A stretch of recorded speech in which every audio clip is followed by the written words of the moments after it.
Taste the Daily. Dindigul மாவட்டம் செம்பட்டியில் கோவில் திருவிழாவில் பெண்கள் குளிக்கும்போது வீடியோ எடுத்தவர்கள் மீது நடவடிக்கை எடுக்க கோரி பொதுமக்கள் சாலை மறியலில் ஈடுபட்டனர். வெள்ளிக்கிழமை நடைபெற்ற வெள்ளை மாலை வீரமாரம்மன் கோவில் திருவிழாவில் பெண்கள் குளிக்கும்போது வண்ணம்பட்டியை சேர்ந்த பள்ளி கல்லூரி மாணவர்கள் 4 பேர் வீடியோ எடுத்துள்ளனர். இதனைக் கண்டு பெண்கள் கூச்சலிட்டதால் பொதுமக்கள் 4 பேரையும் பிடித்து போலீசில் ஒப்படைத்த நிலையில் அவர்கள் தப்பியுள்ளனர். இதனால் ஆத்திரமடைந்த 1000க்கும் மேற்பட்டோர் விடிய அரசின் காவல்துறையை கண்டித்து செம்பட்டி 4 ரோட்டில் சாலை மறியலில் ஈடுபட்டனர். இதையடுத்து சம்பவம் தொடர்பாக 2 மாணவர்களை பிடித்த ஏவல்துறை மற்ற 2 பிடிக்க முடியாமல் திணறி வருகிறது. அந்த பையன் ஆபாசமான வீடியோ எடுத்துட்டியா 12 மணில இருந்து தேடிக்கிட்டு இருக்கோம். அவன் பிடிச்சு கொடுத்து அவங்க எந்த ரெஸ்பான்ஸே கொடுக்கல. திருப்பி 12 மணி அவங்க போய் பேசிட்டு எங்களை பொம்பளைங்க வாங்க எங்களுக்கு ரெஸ்பான்ஸ் கொடுக்க மாட்டாங்க. நம்ம எல்லாரும் சேர்ந்து ஒன்னா போய் அவங்க கிட்ட நாளைங்க கேட்போம்னு கேட்டு நாங்க பைபாஸ்ல இப்ப மறியல் போட்டு நிக்கிறோம். எங்களுக்கு எங்க முன்னாடி நிக்கணும். அந்த வீடியோ போய் எங்க முன்னாடி காட்டணும். நாங்க அந்த செல்லை எங்க கிட்ட கொடுத்துறோம். அவன் யாரு என்னன்னு எங்க முன்னாடி கொண்டு வந்து நிப்பாட்டாம நாங்க இந்த இடத்த விட்டு போக மாட்டோம். ஈரோடு மாவட்டம் அந்தியூர் அருகே குடிநீர் கேட்டு பெண்கள் காலி குடங்களுடன் அரசு பேருந்தை சிறைப்பிடித்து சாலை மறியலில் ஈடுபட்டனர். வெள்ளித்திருப்பூர் ஊராட்சிக்குட்பட்ட கிழக்கு மற்றும் வடக்கு பகுதியில் சீரான குடிநீர் வேண்டி கடந்த ஓராண்டாக அதிகாரிகளிடம் மக்கள் புகார் அளித்தும் எந்த நடவடிக்கையும் எடுக்கப்படவில்லை என கூறப்படுகிறது.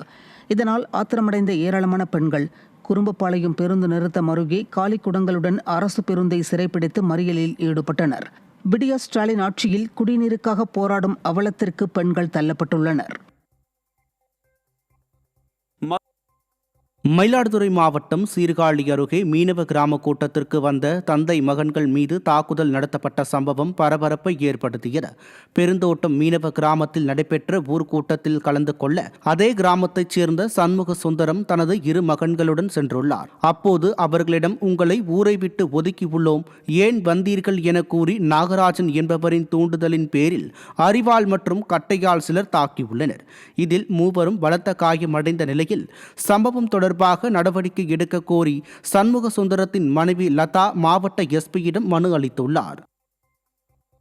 என் புருஷன் கணவர் சண்முக சுந்தரனுங்கிறவங்க ஊர் கூட்டத்துக்கு போனது, எங்கள் ஊருக்கு நிர்வாகம் பேசுகிறாங்கன்னு போன இடத்துல அவங்க லேட்டாக வந்துட்டாங்கன்னு சொல்லிட்டு அசிங்கமான முறையில் பேசி தவறா பிடிச்சி அடிச்சிட்டாங்க. 10-12 பேர் அடித்து அருவாயாலையும் அது இரும்பு அது இதுன்னு தாக்கிட்டாங்க. என் பிள்ளைங்க கை காலெலாம் உடச்சிட்டாங்க.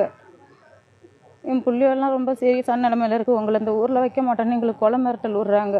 அசிங்கமான முறையில் என்ன அவமானப்படுத்துகிறாங்க. நேற்று நான் போய் கூட எங்கள் ஊரில் என்னை விட்டு துரத்தி நான் வந்துட்டேன். ஊரை விட்டு ஊர்லேயே சேர்க்க விடாத அளவுக்கு செய்கிறாங்க. கள்ளக்குறிச்சி மாவட்டம் திருக்கோவிலூர் அருகே சாலையோரத்தில் உள்ள கிணற்றில் தடுப்புகள் அமைக்க வேண்டும் என அப்பகுதி மக்கள் வலியுறுத்தியுள்ளனர். மாடாப்பூண்டி கூட்டு சாலையில் திருக்கோவிலூர் சங்கராபுரம் செல்லும் வழியில் சாலையோரத்தில் உள்ள பெரிய கிணற்றில் கார் மற்றும் 2 சக்கர வாகனங்கள் விழுந்து விபத்து ஏற்படும் நிலையில் இருப்பதாக பொதுமக்கள் குற்றம் சாட்டியுள்ளனர். எனவே விடிய அரசின் அதிகாரிகள் அசம்பாவிதம் ஏற்படும் முன் கிணற்றின் அருகில் தடுப்புகள் அமைக்க வேண்டும் என அப்பகுதி மக்கள் வலியுறுத்தியுள்ளனர்.